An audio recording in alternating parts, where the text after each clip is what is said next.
Allez, on y va. Comme bien des Québécois, cet homme s'est fait surprendre par la neige cette semaine. En temps normal, j'ai un déneigeur, mais le contrat commence pas avant le 15 novembre. Pour réduire les risques de chute dans son entrée, il songe à différentes options. Ça fait longtemps que j'y pense, parce que moi, en plus, je suis en pente. Alors, de vous avancer que j'ai fait faire 2 estimés, un pour être chauffé à bouilloire, chauffé au gaz, et l'autre électrique. Et même des tapis électriques, tout ça, en ce moment, est sous considération. De plus en plus de propriétaires pensent à installer un système d'entrée chauffante.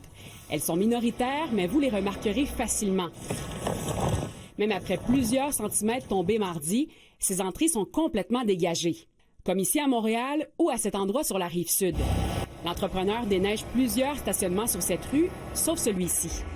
2 technologies existent. L'une utilise des câbles chauffants sous le sol qui sont activés par des capteurs dès que la neige tombe et uniquement lorsqu'il y a des précipitations. Puis il y a l'autre système qui est à tuyau d'eau ou tuyau glycol. Donc c'est un système où il y a un eau chaude ou un liquide chaud qui va circuler puis qui va faire fondre la neige aussi. Mais ce n'est pas pour tous les budgets. Entre autres parce que l'installation est loin d'être simple, comme on le voit sur cette vidéo réalisée par un entrepreneur de Montréal. On va parler d'environ une trentaine de dollars le pied carré. Ça, c'est mis à part l'excavation, c'est mis à part l'installation du pavé. Tout ça. On parle seulement du système de câblage. Si on veut faire une entrée en pavé uni de 500-600 pieds carrés, on peut parler d'une soixantaine de mille de dollars, peut-être un petit peu plus, un petit peu moins. Ça peut être pratique. Entre autres, il y a des personnes âgées qui habitent ici, donc je pense que ça pourrait être bon pour eux. C'est une bonne idée, mais c'est coûteux. C'est 30 $ puis je suis correct.